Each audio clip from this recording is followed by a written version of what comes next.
안녕하세요, 교수님. 다시 한번 인사드리겠습니다. 만나 뵙게 돼서 너무 영광입니다. 교수님께서는 이제 최근에 세계 상위 2% 연구자로 이제 성종되신 걸로 알고 있고, 정말 많은 연구와 장들을 맡고 계신 걸로 알고 있는데, 현재 소속과 직책 이런 거 관련해서 자기소개 한번 부탁드립니다. 예, 안녕하세요. 저는 우리 경희대학교 한의과대학 예방의학 교실의 고성규 교수입니다. 지금 연구는 이제 예방의학 잘 아시겠지만 역학, 임상역학이나 분자역학, 또 의료관리학 이런 걸 하고 있고요. 지금은 우리 과학기술정보통신부에서 지원하는 한국연구재단에 어떤 선도연구센터라는 게 있습니다. 교수님들 중에서는 굉장히 영광스럽고 대규모 이제 센터인데, 그래서 MRC라는 그래서 한약물 재해석 암 연구센터의 센터장을 맡고 있고, 그다음 우리 한약물을 활용을 해서 여러 가지 암 연구에 관련된 신약이라든가 또는 우리 근거 창출 그런 역할을 좀 하고 있습니다. 연구를 하고 있습니다. 네. 현재 그 한약물 재해석 암 연구센터 말씀해 주신 것처럼 센터장을 맡고 계시고, 제인 RMP 대표 등 다양한 기관에서 연구를 도맡아 하고 계시는 걸로 알고 계시는데, 이제 주로 어떤 연구를 하시는지, 한약물 재해석에 대해서 어떤 식으로 연구하시는지 구체적으로 궁금합니다.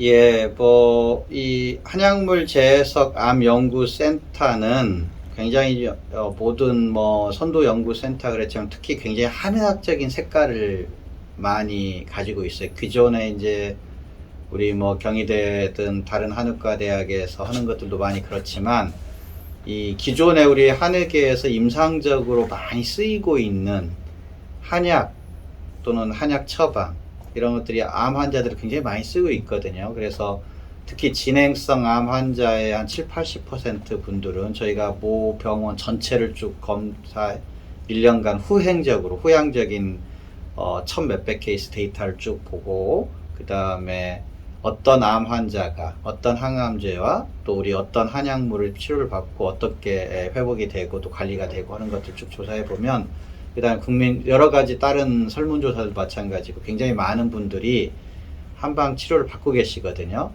그런데 그렇게 이미 일반적으로 잘 쓰이고 있고 유효성과 안전성이 입증된 그러한 임상에서 활용이 이미 되고 있는 걸 거꾸로 어떤 신약의 트랙이라든가 동물 실험도 그렇고 세포주 실험도 그렇고, 거기에 더 나아가서 사람 임상 시험을 통해서 또는 중개 연구를 통해서 어떤 근거를 확보해주고 신약 개발로 나가게 하는, 요즘 말하는 리버스 파마콜로지, 역양리학이라는 그런 연구를 중심으로 하는 암 연구라고 보시면 돼요. 그래서 저희 한약물 재해석 암 연구센터의 주력이 아마 SH003이라고 퍼브메드에 보면 SH003 쓰면 한 23편 정도의 해외 논문이 나와 있고, 그리고 그 주변 관련돼서 거기에 있는 성분이라든가 또 약물 하나하나에 대한 논문까지 하면 30 몇 편이 이미 해외 논문으로 나와 있습니다. 그래서 10년 이상 연구가 돼 있던 거고, 그런데 이게 당기보혈탕이라는 황기하고 당기가 들어가 있는 당기보혈탕이 스켈레톤이에요. 골격이에요. 그래서 그 당기보혈탕을 기본방으로 해서 약물이 추가되고, 그거에 대한 추출의 용매가 뭐냐 또는 구성 비율이 뭐냐, 보다 중요한 건 용량이 어떻게 되느냐, 그 다음에 이게 하프라이프 반감기라는 게 있잖아요. 반감기는 어떻게 약물의 투여 횟수는 어떻게 정하느냐, 그런 다음에 가장 중요한 건 아마 예방의학을 배우셨을지 모르겠지만 임상시험이 중요하죠. 인체에 적용을 했을 때 효과가 있어야, 유효성이 있어야 되죠. 에피커시가 있어야 되는 건데, 그러려면 피코라는 게 있어요. population. 정확하게 인디케이션, 어느 집단, 유방암이면 유방암 중에 3중 음성 유방암이냐, 또는 폐암 중에서 비소세포성 폐암이냐, 아니면 EGFR이라는 상피세포 성장인자가 변이가 돼 있는 집단이냐 아니냐 등등에 따라서 명확하게 이 효과가 있는 집단을 골라내는 게 굉장히 중요한 일이고, 그러한 근거 자료를 이제 사람에서 적용해야 되니까 당연히 사람에서 임상시험에 성공을 해야 되고, 그 전에 동물 실험 또는 중개 연구 또는 세포주 실험 또는 시스템 리뷰를 통해서 그 자료들을 확보를 해 나가야 돼요. 그래야 임상시험을 들어갈 수가 있어. 그렇지 않으면 들어갈 수가 없거든요. 그래서 굉장히 많은 일들을 10년 이상 해왔고, 주력이란 게 우리 한의학에 가장 일반적으로 많이 쓰는 당귀보혈탕 이래 경보를 하고 있습니다. 이 당귀보혈탕은 아마 당귀부시탕이라고 중국 같은 경우 보면 중국에도 데이터베이스가 있잖아요. CNK인가 CINK인가 그쪽에 보면은 무수히 많은 면역이라든가 암 환자 쪽에 쓰는 약물로 많이 돼 있어요. 근데 그 자체로는 정확하게 암 환자를 특정하기는 어려워서 그거에 대해서 한 2년 정도 더 연구를 추가를 했고 그러면 한 10억 원 정도 연구비에서 추가된 다음에 그 SH003이라는 우리 주력 파이프라인이 나왔습니다. 그 외에도 다양한 교수님들이 이 암에 효과가 있는 그런 약물들을 지금 저희 한약물 제해석 암연구센터에서는 하고 있습니다. 네. 네, 말씀 감사드립니다. 그러면 지금 구체적으로 연구하고 계신 신약이 SH003인 걸로 알고 있는데, 이 천연물의 구성은 주로 이제 당귀보혈탕을 베이스로 만들고 계신 건가요? 네네, 그렇습니다. 당귀보혈탕이 다만 이제 5대1, 이 우리 문헌에 따라서 뭐 5대1도 있고, 그래서 환기하고 당귀의 비율이. 그런데 이제 저희는 이제 그 구성 비율이 좀 틀리긴 하고요. 약물이 거기 하나 추가가 돼 있고, 당귀보혈탕이 적응증 면역이라든가 다양한 쓰이지만 광범위하게 항암 치료 후에 보완 약물로도 많이 쓰이고 그렇게 쓰고 있습니다만 저희는 이제 실제 암 치료제로 접근을 하고 있고 그래서 이미 30여 명, 10명, 30명 넘는 분들의 말기 암 환자를 대상으로 이제 상급 종합병 암센터 중심으로 이미 임상 시험이 끝나 있어요. 그래서 큰 임상 시험을 지금 준비를 하고 있습니다. 그것뿐만 아니라 다양한 뭐 JI017이든 또 다른 우리 교수님이 하시는 뭐 여러 가지 약물이 파이프라인을 후속으로 우리 한약물 제해석 암연구센터에서 하고 있고요. 기존에 이미 쓰이고 있는 것들에 대한 기전 연구라든가 이런 연구들도 또한 저희 한약물 제해석 암연구센터 하고 있어서 벌써 한 3년 정도 했는데 해외 논문이 한 150편 정도가 이미 나와 있습니다. 많은 연구들을 하시다 보면은 이제 센터도 되게 크고 하실 것 같은데, 네. 이제 센터 구성이나 인원에 대해서 인원이 어떻게 되는지 연구 방식에 대해서 설명해 주실 수 있을까요?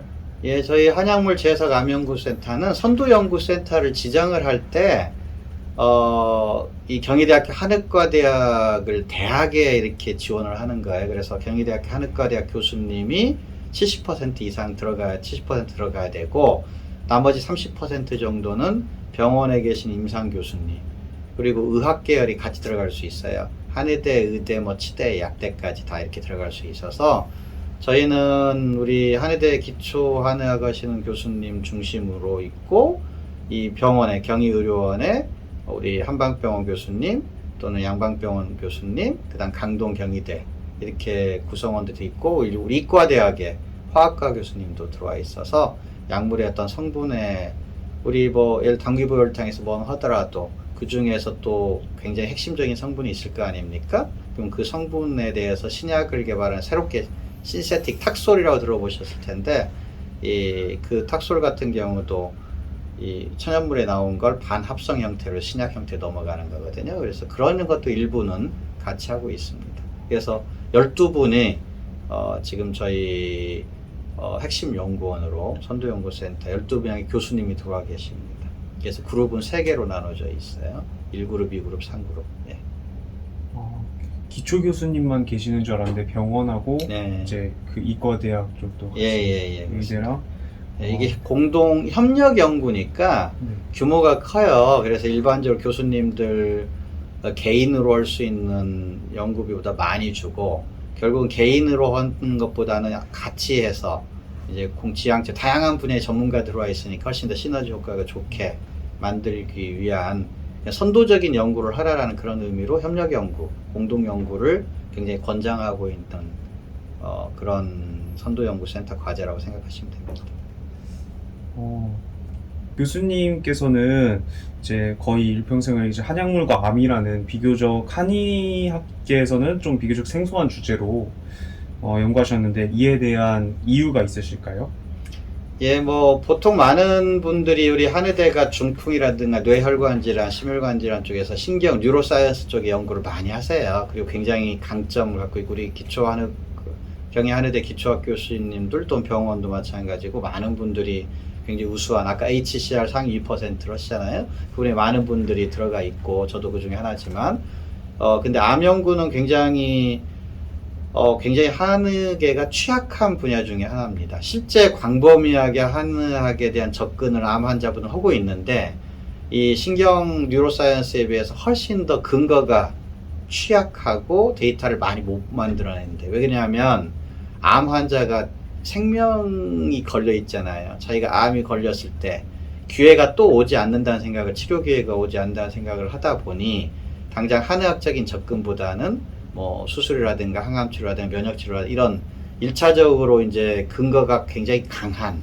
확보되어 있는데 먼저 가서 생명을 담보로 하기 때문에 치료를 받으시려는 생각을 갖고 있어서 그런 특히 사람을 활용한 임상시험이나 사람에서 암 조직 또는 혈액을 떼서 연구한 중계 연구 이런 데에 한의과대학 교수님들이 억세스하기가 연구 분야도 어려운 면이 있죠. 그러다 보니 좀 여러 가지 좋은 논문이라든가 데이터가 많이 못 나오는 경우 있고요. 저는 이제 제가 2002년도에 연구를 교육부 지원을 가면서 이제 모 대학에 가서 하면서 그때 이제 바이올로지에 관심이 있었고 암은 그 전부터 굉장히 공부 있어서 암 연구를 그때부터 시작했고 나중에 MD 앤더슨이라는 텍사스에 있는 암센터에서 연수까지 갔다 오고 20 몇 년을 암 연구를 지금 하고 있다라고 보시면 돼요. 서울대 뭐 연구원으로서도 일하셨고 이제 그 텍사스 앤더슨 암센터 그 교수로서도 초빙하셔서 가셨고 지금 현재는 한약물 제석 암연구센터의 센터장을 역임하고 계시고 암과 관련해서 이렇게 네 거의 일평생을 연구하셨다고 보셔도 될 것 같은데 혹시 이렇게 교수님께서는 지금까지 거의 한 20년 동안 연구를 하시면서 상당한 연구랑 사업을 많이 하시고 계셨는데 이런 큰일을 하실 때 쉽지만은 않을 것 같은데 교수님께서 겪으셨던 어려움이나 애로사항 같은 게 뭐 한두 가지 에피소드가 있을까요?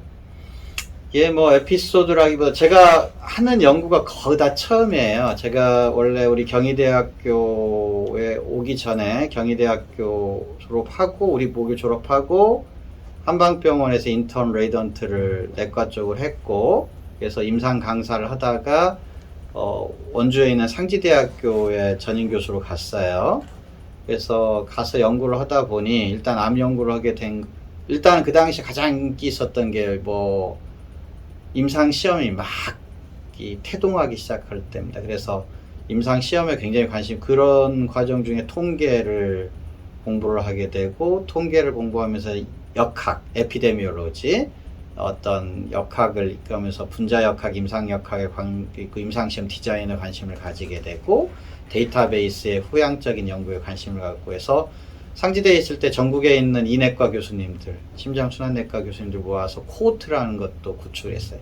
예를 들어 중풍 전조증이 있다라고 하고 당신은 다시 중풍이 또 온다라고 교수님들이 많이 얘기하시잖아요. 그래서 어떠한 유형의 체질을 갖고 있거나 증상을 갖고 있거나 이런 분들이 세컨 어택이 많이 오는지 두 번째 재발이 오는지에 대해서 전국 한의과대학 한방병원 교수님, 이내과 교수님들 모아서 스터디를 하고 했어요. 제가 리더로 해서.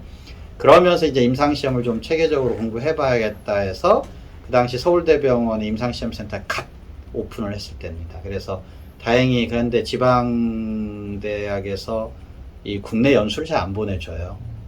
그래서 교육부에 지원을 해서 교육부에서 선정이 되고 이제 서울대병원에서 오케이 해주고 우리 대학병원 오케이 해주고 해서 가서 공부를 하면서 하게 되는데 그래서 임상시험을 공부하고 그 다음에는 이제 그 외래 진료로 암 환자들이 꽤 있는데 너무 마음 아픈 게 많죠. 그래서 암에 대해서 연구를 해보고 싶고 임상시험은 공부를 좀 했고 그 다음에 암 환자에 대해서 공부를 해보고 싶어서 암연구소에 분자생물학 공부를 하면서 암연구소 옮겨서 공부를 좀 더 하게 됐는데 제가 가는 분야는 뭐든지 다 처음이에요.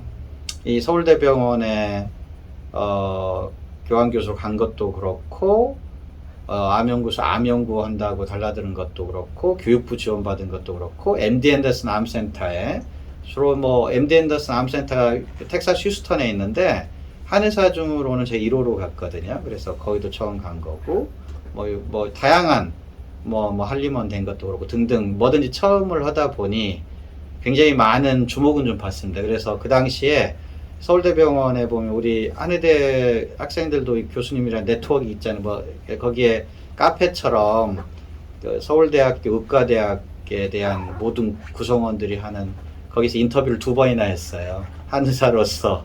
그러면은 그게 베스트 클릭이야. 핫해요. 너무나 많은 사람들이 읽고 반대 의견도 많이 하고 뭐 거기에 또 이렇게 그래서 한의학을 굉장히 제가 알리는 역할을 좋은 방향으로 알리는 역할을 많이 해왔다. 그리고 제 후배들이 저를 따라서 이제 제가 보건학을 또 석사를 했잖아요. MPH를. 그러면서 또 제 후배 교수님들이나 그런 분들도 보건학도 많이 따라오고 그다음 MD 앤더슨도 그 후에 다른 교수님들도 가고 뭐 이런 식으로도 많이 길을 열어주는 게 선배로서 할 일이다라고 생각하고 있습니다. 예. 좋은 말씀 감사합니다. 예. 그 교수님께서는 이제 거의 이제 가시는 분야가 암이 이제 안타깝게 해서 시작을 하셨지만 거의 한의학계에서도 그렇고 한의학계에서는 거의 처음 가는 거의 선도 주자로서 이렇게 가고 계시려 주시는데 이렇게 많은 부분에 개척하며 나가실 때 교수님 같은 경우에는 이제 계속 끊임없이 새로운 분야를 도전하시고 후배들에게 갈 수 있는 길을 만들어 주시고 계신데 혹시 이런 삶의 원동력이 되는 것 같은 게 있으실까요? 일단은 제가 굉장히 긍정적이에요. 긍정적이고 약간 지나간 건 잘 생각하지 않습니다. 지나간 거에는 실패도 있을 수 있고 후회 남는 것도 있고 하잖아요. 근데 과거를 물론 이제 우리 의료 관리 정책을 배워서 아시겠지만 기획을 하고 집행을 하고 그다음 평가를 하고 피드백이 들어와야 되죠. 그런데 이제 이미 이제 어떤 정책이라든가 이런 건 필요하지만 이제 개인의 인생에서 또 해나가는 연구에서 또는 같은 사람이랑 갈 때 이제 저 자신은 평가를 하고 피드백을 하죠. 그런데 이제 많은 일들이 혼자 하는 건 없어요. 반드시 많은 사람들의 도움이 내가 모르는 분들 도움도 받고 동료들하고 함께하고 제자들이나 후배들이 열심히 해줘야만이 또 올 수 있는 거다 보니 그 원동력은 저는 일단은 잘못한 건 잘 보진 않아요. 뭐 꾸짖거나 그런 편은 별로 없는 것 같고 일단은 그거는 눈 감고 다음에 똑같은 일을 벌리지 말라, 잘못하지 말라. 그건 나한테도 마찬가지고 그 다음에 동료들이나 마찬가지고 그렇게 합니다. 그래서 일단 긍정적인 사고 때문에 뭐 하면 되지라는 생각을 갖고 있어요. 대부분 처음 나가본 길들이고 물어볼 선배들도 없었고 그렇기 때문에 대부분 제가 이제 가장 그런 걸 재밌다고 느꼈던 게 수련회 때 그때 사람에 대한 임상 연구를 한 게 처음이에요. 제가 그래서 그 당시 매번 입원하는 환자 모든 과에 입원하는 환자들을 가지고 한 8개월 정도를 직접 인터뷰를 하고 측정을 하고 그래서 그걸로 이제 석사학위 논문을 썼는데 굉장히 그 당시 혁신적인 거였죠. 자료가 없어서 뭐 이 서울대 우리 경희대 의료원에 자료가 없어요. 도서관에. 그러면 그 당시에는 직접 인쇄해서 넘어오거나 받아야 되는 때라고 도서관 찾아다닐 때라 서울대병원, 연대병원 다 다니고 대학도 다 안 되니까 해외까지 보내서 찾고 이런 걸 한 1년 가까이 직접 제 논문을 휴먼 리서치를 하면서 굉장히 재미를 느꼈고 그러면서 또 많은 분들의 선배들이 열심히 하는 사람은 다 도와주게 돼 있다라는 걸 내가 느꼈고 그래서 그런 도움도 많이 받아서 현재 와 있는 거고 저도 제가 우리 꼭 한의계 선배가 아닙니다. 대부분 의료계 쪽에 있는 선배 더 많아요. 그분들이 지금도 인연이 돼 있어서 같이 잘 교류를 하고 있고 하는데 저도 똑같이 받았던 걸 이제 다양한 우리 한의계뿐만 아니라 연구하는 사람 도움을 줄 수 있으면 주게 해주는 게 역할이다 생각하고 그래서 이제 특히 제자 교수들 양성도 많이 하고 그런 역할을 하고 있고 그런 자세로 여태까지 해왔기 때문에 아직 재밌게 하고 있다고 생각합니다. 네, 감사합니다. 네. 교수님께서는 굉장히 긍정적으로 건강하게 살고 계신 것 같은데 근데 제가 찾아보기로는 이제 교수님께서 어렸을 때는 막 건강이 그렇게 좋지는 않으셨다고 들었습니다. 근데 현재 듣기로는 이제 취미가 러닝이나 마라톤 같은 거를 하고 계신다고 들었는데 이런 건강 관리의 비결이 무엇인지 혹시 러닝 같은 취미 생활이나 이제 생활이 연구나 작업할 때 도움이 되시는지 좀 부가적인 질문이긴 하지만 러닝 주로 언제 어디서 하시는지 이런 것도 궁금합니다.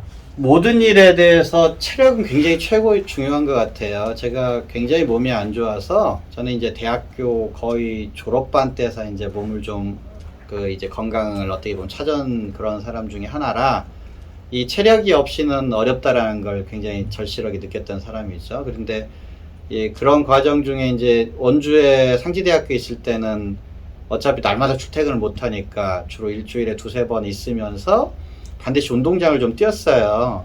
만약 일만 하고 진료만 하다 힘드니까 운동장 10바퀴씩 또는 15바퀴 뛰고 샤워하고 저녁 일을 하고 뭐 그런 형태로 있으면서 체력 관리를 하는데 이제 서울대병원 오면서부터 우리 아이들도 어리고 하다 보니 뭐 운동을 못해서 그때 이제 모래주머니를 차기 시작했습니다. 모래주머니. 그래서 지금도 20 몇 년째 모래주머니를 하고 있고 이게 굉장히 체력의 근본이었고 근데 이제 모래주머니를 하면서 기본 체력을 유지하고 하는데 그것도 약간 부족한 게 있어서 다행히 우리 집사람이 마라톤을 하고 있어서 그걸 끌려가면서 하다 보니 이제 마라톤이 굉장히 유용한 운동이에요. 시간적인 제약도 없고 혼자 할 수도 있고 그다음 굉장히 어떤 경제적이에요. 그 다음에 몸에는 굉장히 좋은 체력적으로. 그래서 그냥 주로 새벽에 뛰고요. 어쩔 때는 뭐 그냥 갑자기 시간이 퇴근한 다음에 시간이 나을 때는 그때 이제 한강변을 뛰기도 하고. 그래서 마라톤은 지금 코로나 때문에 많이 2016, 17년부터 시작해 17, 18, 19. 그래서 3년 동안 메이저만 8번 완주했고 올해 들어서 지금 동아 마라톤 완주는 했어요. 그래서 비교적 괜찮은 시간대로 계속 많이 열심히 많이 하시는 분들은 한 달 일주일에 서너 번씩 뛰셔야 되는데 완주로 저는 이제 그러지 못해 일주일에 한 번 뛰기 바쁘고 그런데도 지금 마라톤이 늘 지금 앞으로도 계속 이번 이제 춘천 마라톤이나 또 나가서 한번 또 완주를 하고 아니면 울트라 마라톤, 트레일런, 한라산 올라갔다 내려 이런 것들이 굉장히 체력적인 도움이 된다고 생각합니다. 예. 이거는 예. 개인적인 질문인데 최근에 그 예. 신문사에서 한 마라톤도 있고 여의도 벚꽃 마라톤 이런 것도 참여를 하시나요? 마라톤은 3대 마라톤이 있어요. 이제 봄에는 동아일보에서는 그 서울 국제 마라톤이 있고 광화문 광장에서 하는 게 그게 올해 완주를 했고 가을에 이제 춘천 의암호를 도는 춘천 마라톤하고 그 다음에 서울에서 하는 JTBC 마라톤이 있어요. 이게 3대 마라톤이고 이게 봄에는 동아 마라톤 무조건 뛰고 가을에는 이제 춘천이나 JTBC 둘 중에 하나 뛰는데 나중에는 이제 둘 다 뛰었으면 2주 정도 차이가 있으니까 뛰려는 생각. 올해는 10월 29일인가가 아마 여기서 준비하고 있고 그 사이에 이제 뭐 그 청남대 울트라 마라톤 이런 거 있어요. 그 다음에 트레일런 뭐 아까 얘기했던 산을 오르갔다 내려갔다는 사이사이 또 혹서기 마라톤 뭐 이런 것들이 있어서 아니면 산을 종주하거나 이럴 때 이제 그 사이사이는 그렇게 하는 거죠. 아니면 일요일 날은 마라톤 동호회에서 뛰는 거 시간 될 때마다. 울트라는 좀 더 긴 건가요? 울트라는 100km인데요. 근데 저는 100km까지 못하고 이제 50km만 뛰어요. 그 50km가 굉장히 길이 이뻐요. 뭐 벚꽃이 너무나 잘 청남대 쪽에서 뛰는 건데 한 두어 번 참가해 너무 이쁜 그런 마라톤 대회라 50km까지 뛰면 한 11시 정도 끝나거든요.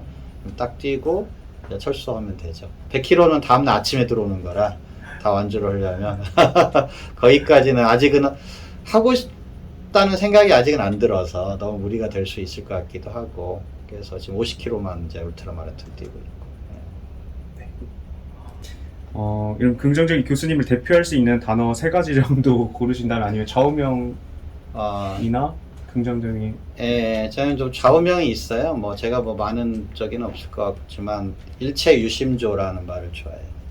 모든 게 마음가짐에 달려 있다 라는 생각을 합니다. 이게 항상 아까도 이제 긍정적인 사고 내가 할 수 있다 또는 뭐 주변하고도 잘 지내는 것도 내 마음에 달려 있지 그렇게 작은 걸 가지고 또는 힘든 걸 가지고 얽매이고 있으면 아무 짓도 못 하거든요. 그래서 마음가짐에 따라서 모든 걸 잘 할 수 있다라는 생각을 갖고 있어서 일체유심조라는 말을 제 좌우명을 생각하고 있고 그대로 좀 행하려고 노력은 하고 있습니다. 네, 감사합니다. 마지막으로 이제 선배 한의사로서 또 연구자로서 그리고 한의학을 선도하는 한 사람의 사람으로서 연구자로서 후배들에게 한 말씀 해주실 게 있으실까요? 예. 뭐 저는 그 교수니까 교수로서 이제 수련을 하고 임상 강사하고 바로 교직에 들어와서 지금 많은 제자들을 우리 한의계 제자뿐만 아니라 일반 PhD 코스에 의과학을 하는 제자들을 많이 양성을 하고 있어서 일단 가장 보람된 건 많은 우리 한의계 제자뿐만 아니라 일반 이학 전공자도 교수 교원을 많이 양성을 해서 굉장히 기쁘게 생각하고, 제가 이제 이런 일을 조금 더 할 수 있으면, 이제 교수라기보다 제가 간 길에 잘 가르쳐서 이분들이 제약회사를 가든 아니면 국가 출연기관을 가든 대학을 가든 또는 로컬에 나가더라도 어떤 여러 가지 리뷰 페이퍼라든가 논문의 근거라든가 이런 걸 충분히 억셉트하고 잘 다른 의료계 쪽이나 인터랙티브하게 토론을 해가고 또는 우리 걸 잘 알릴 수 있는 그런 한의사들을 계속 만들 수 있도록 은퇴까지 열심히 노력을 하겠습니다. 교수님 정말 귀한 시간 내주셔서 감사합니다. 네, 네. 고맙습니다. 감사합니다.